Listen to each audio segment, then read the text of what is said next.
50 से 22,500 पे हमने बाय की बात की थी और 22,400 के स्टॉप की बात की थी। 22,461 का 64 का सुबह ही लो लगा था।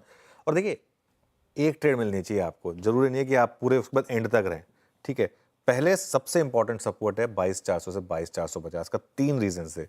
पिछला रेजिस्टेंस था यहाँ पर, 10 डे एक्सपोनेंशियल मूविंग एवरेज है यहाँ पर, और पूरा का पूरा ऑप्शन राइटर्स का जोन है यहाँ पर, तो ये नहीं टूटना चाहिए 22,400 से 22,450। देखिए 22,400 के नीचे अगर बाउंस नहीं मिला तो लॉन्ग पोजीशन से बाहर हो जाइए, फिर मार्केट में वापस वो बड़ा ट्रेंड टेक ओवर करने का रिस्क आपके लिए रहेगा। वो रिस्क लेना ही नहीं है हमको, क्योंकि अगर वो रिस्क बढ़ा तो फिर वापस आप 21,800 तक जा सकते हैं। तो 22,400 के नीचे एक और सपोर्ट मिलेगा आपको 22,000 पर, लेकिन वो फिर बहुत नीचे है, 400 पॉइंट नीचे। इसके लिए 22,400 बहुत इंपॉर्टेंट है।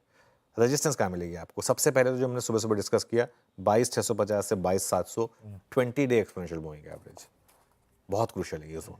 और उसके बाद 22,730 से 22,800 पिछला सपोर्ट। आपको याद है कितनी बार हम 22,730 से 22,800 से बाउंस बैक कर रहे थे? पूरी फरवरी में हमने उस दीवार को बचा के रखा था। उसके और बाद अब वो सरदर्द बन जाएगा। तो अब वो सरदर्द बन जाएगा। अब कोई भी बड़ी सपोर्ट टूटती है, उसके बाद वो रेजिस्टेंस बन जाती है। तो ये एक जोन बन जाएगा मेरे लिए। एक लीप ऑफ फेथ ट्रेड होगी 22, वही जो पिछले फ्राइडे को थी, 22,450 के आसपास बाय करने की, 22,400 पर एक स्टॉप लॉस लगाने की। रिस्क रिवॉर्ड आपके फेवर में होगा, 50-60 पॉइंट का रिस्क होगा अगर गिफ्ट निफ्टी सही है तो। वैसे तो क्या मुझे लगता है कि जब तक हम मार्केट ओपनिंग पर आएंगे गिफ्ट निफ्टी भी शायद थोड़ा सुधर जाएगा, क्योंकि अब मार्केट का टेक्सचर मेरे ख्याल से थोड़ा बेटर हो गया है। तो 22,450 से 22,500 का जोन अगर आपको फिर मिल जाए, फिर एक बाय होगा, स्टॉप लॉस 22,400 का। सेल की ट्रेड तभी लेंगे स्क्रीन देखकर, अगर दिख रहा होगा कि 22,400 के नीचे वो सस्टेन कर रहा है, स्टेबल है, तब एक ट्रेड बनेगा, लेकिन उसको हम अभी प्रीमेडिटेट नहीं करेंगे। बिल्कुल ठीक, ये है निफ्टी। देखिए निफ्टी बैंक में मैं सिर्फ लेवल बता रहा हूँ, बट ये अनट्रेडेबल है हाँ, वो इंडेक्स। फ्राइडे को भी आपने कहा था। एग्जैक्टली 48,300 टू 48,350 पहला सपोर्ट है, फ्राइडे का लो है यहाँ पर।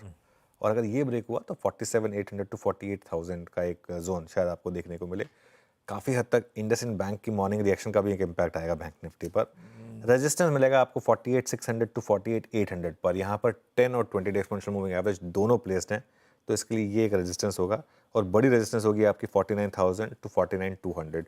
बैंक निफ्टी को कुछ टाइम के लिए छोड़ दीजिए, क्योंकि आपको निफ्टी और स्टॉक्स बेटर ट्रेडिंग अपॉर्चुनिटीज दे रहे हैं, तो जरूरी नहीं है कि बैंक निफ्टी में ट्रेड करना है। जब बैंक निफ्टी मौका देगा तब उसकी बात करेंगे। निफ्टी बैंक पर वैसे भी आप pre mediated level based trading नहीं कर सकते हैं, वो स्क्रीन बेस्ड ट्रेडिंग आपको रखनी होगी, और दोनों तरफ की ट्रेडिंग आपको बैंक निफ्टी में करनी होगी। जैसे कि फ्राइडे को भी देखिए, आप फ्राइडे को आप कह दें कि बाय ऑन डिप्स वर्कआउट हुआ, कोई कहेगा कि सेल ऑन रैली वर्कआउट हुआ। फैक्ट ये कि दोनों वर्कआउट हुए, अगर आपने स्क्रीन को ढंग से अप्रोच किया तो।